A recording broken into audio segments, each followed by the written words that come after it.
മുകേഷിൻ്റേത് തീവ്രത കുറഞ്ഞ പീഡനവും രാഹുൽ മാക്കൂട്ടത്തിൻ്റേത് തീവ്രത കൂടിയ പീഡനവുമാണെന്ന് പത്തനംതിട്ട CPM-ൻ്റെ മഹിള ജനറൽ സെക്രട്ടറി പറഞ്ഞതാണ് ഈ വാചകങ്ങളൊക്കെ. അപ്പം ഞാൻ ആദ്യം തന്നെ പറയട്ടെ, ഞാനിതിൽ മുകേഷിനെ സപ്പോർട്ട് ചെയ്യാനോ രാഹുൽ മാക്കൂട്ടത്തിനെ സപ്പോർട്ട് ചെയ്യാനോ ആരെ സപ്പോർട്ട് ചെയ്യാനും വേണ്ടി ചെയ്യുന്നൊരു വീഡിയോ അല്ല ഇത്. ഒന്നാമത് ഈ പീഡനമൊക്കെ നടത്തുന്ന ഒരു അത് ഏത് രാഷ്ട്രീയ പാർട്ടിയിലുള്ളവരാണെങ്കിലും ആരെയും ഞാൻ സപ്പോർട്ട് ചെയ്യുന്നില്ല. എല്ലാവർക്കും ശിക്ഷ കിട്ടണമെന്ന് തന്നെയാണ് ആഗ്രഹിക്കുന്നത്. പക്ഷേ പലരും ഇതിനകത്ത് ഒരു കോമഡി ആയിട്ടൊക്കെ ഇങ്ങനെ ചോദിക്കുന്നുണ്ട്, ഇത് പീഡനത്തിൻ്റെ തീവ്രത അളക്കാൻ പറ്റുമോ എന്നൊക്കെ രീതിയിൽ പലതരത്തിലുള്ള ട്രോൾസൊക്കെ ഇതിനു മുമ്പും പണ്ടൊരു ശശിയുടെ കേസ് വന്ന സമയത്തും തീവ്രത കുറഞ്ഞു എന്നൊക്കെ പറഞ്ഞ് ആ സമയത്തും ഇങ്ങനെ ചില ട്രോൾസൊക്കെ വന്നിട്ടുണ്ടായിരുന്നു. അതുപോലെ തന്നെ ഇത്തവണയാണെങ്കിലും ഒരു കാലാവസ്ഥാ നിരീക്ഷകനായിട്ടുള്ള രാജീവൻ എരിക്കുളം ആ പുള്ളി ഒരു പോസ്റ്റ് ഇട്ടിട്ടുണ്ട്. അതായത് തീവ്ര ന്യൂനമർദ്ദം, അതിതീവ്ര ന്യൂനമർദ്ദം എന്നൊക്കെ ഉള്ളത് അവർ ഉപയോഗിക്കുന്ന ടേംസാണ് ഉള്ള രീതിയിൽ പുള്ളി ഒരു പോസ്റ്റ് ഇട്ടിട്ടുണ്ടായിരുന്നു. പീഡനത്തിൻ്റെ തീവ്രത അളക്കാൻ പറ്റുമോ എന്നൊക്കെ പറഞ്ഞിട്ട്. ഇപ്പം തീവ്രത കൂടുതലാണെങ്കിലും കുറഞ്ഞതാണെങ്കിലും പീഡനം തന്നെയാണ്. അല്ലാതെ ഇവർ പറഞ്ഞതുപോലെ തീവ്രത കുറഞ്ഞത് കൊണ്ട് പീഡനം അല്ലാതെ ഇരിക്കില്ല.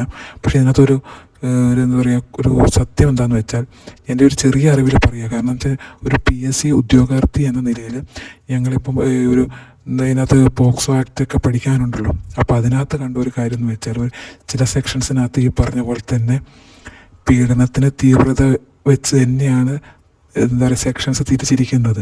തീവ്രത കൂടിയ പീഡനമുണ്ട്, തീവ്രത കുറഞ്ഞ പീഡനമുണ്ട്. അതിനുള്ള ശിക്ഷകളും ഡിഫറൻസ് ഉണ്ട്. അത് 20 വർഷം തടവ് വരുന്നതുകൊണ്ട്, 3 വർഷം വരുന്നതുകൊണ്ട്, 7 വർഷം വരുന്നുണ്ട്. അതായത് പീഡനത്തിൻ്റെ തീവ്രത അനുസരിച്ച് തന്നെ എന്താ പറയുക ശിക്ഷയും അതുപോലത്തെ സെക്ഷൻസും ഡിഫറൻസ് ആയിട്ട് തന്നെ വരുന്നുണ്ട്. അപ്പം നമ്മൾ കളിയാക്കുന്ന പോലെയല്ല, ഈ പറഞ്ഞ പീഡനത്തിൽ തന്നെ തീവ്രത കൂടുതലും കുറഞ്ഞതും ഒക്കെ ഉണ്ട്. പിന്നെ ഇപ്പോൾ രാഹുൽ മാക്കൂട്ടത്തിൻ്റെ കേസ് പറയുകയാണെങ്കിൽ തീവ്രത കൂടിയ പീഡനം എന്ന് തന്നെ പറയേണ്ടിയിരിക്കുന്നു. കാരണം എന്ന് വെച്ചാൽ നമ്മൾ എന്താ പറയുക, 2 പേര് സമ്മതത്തോടെ ലൈംഗിക ബന്ധത്തിൽ ഏർപ്പെട്ടു എന്നൊക്കെ പറഞ്ഞ് ഓക്കെ, 2 പേരും അതിൽ കുറ്റക്കാരാണെന്നൊക്കെ പറയുന്നുണ്ട്. ഓക്കെ, അത് സംഭവിച്ചു. പക്ഷേ അതിനുശേഷം ഇവരെ നിർബന്ധിച്ച് ഗർഭിണിയാക്കി അതിനുശേഷം അതിനെ അബോർട്ട് ചെയ്യാൻ വേണ്ടി വയറ്റത്തിട്ട് ചവിട്ടുകയും അതുപോലെ തന്നെ അമ്മയ്ക്ക് പോലും എന്താ പറയുക, അമ്മ പോലും മരണപ്പെടാൻ സാധ്യതയുള്ള അബോർട്ട് ചെയ്യാനുള്ള മരുന്നുകളൊക്കെ അവർക്ക് കൊടുത്തു. കൂട്ടത്തിനും അയാളുടെ സുഹൃത്തും കൂടെ കൊടുത്തു എന്നാണ് പറയുന്നത്. അപ്പം അതൊക്കെ എന്താ പറയുക കൊടിയ പീഡനം തന്നെയായിട്ടാണ്, അതായത് തീവ്രത കൂടിയ ഒരു പീഡനമായിട്ട് തന്നെയാണ് കണക്കാക്കാൻ പറ്റുള്ളൂ. അല്ലാതെ ജസ്റ്റ് അവരെ എന്താ പറയുക വാഗ്ദാനം ചെയ്ത് പീഡിപ്പിച്ച് പറ്റിച്ചു എന്നുള്ളത് മാത്രമല്ല കേസെന്ന് പറയുന്നത്. ഇവിടെ ഗർഭിണിയാക്കി അതിനുശേഷം അതിനെ നശിപ്പിക്കാനും കൂടി ശ്രമിച്ചിട്ടുണ്ട്. അപ്പോൾ കുട്ടിയെയും കൂടി നശിപ്പിക്കാൻ ശ്രമിച്ചിട്ടുണ്ട്. അപ്പം അതും കൂടെ വരുമ്പോൾ ഇത് തീവ്രത കൂടിയ പീഡനം തന്നെയാണ് എന്നാണ് എൻ്റെ ഒരു അഭിപ്രായം. അപ്പോൾ പലരും ഇതിനകത്ത് തീവ്രത കൂടുതൽ കുറഞ്ഞതൊക്കെ അളക്കാൻ പറ്റുമോ എന്നൊക്കെ ചോദിക്കുന്നത് കണ്ടിട്ടുണ്ടായിരുന്നു. അതുകൊണ്ടാണ് ഇങ്ങനൊരു വീഡിയോ ചെയ്തത്. അതായത് നമ്മുടെ സെക്ഷൻസിൽ തന്നെ ഡിഫറൻസ് ഉണ്ട്. തീവ്രത കൂടിയതും ഉണ്ട്, കുറഞ്ഞതും ഉണ്ട്, ഒക്കെ ഉണ്ട്.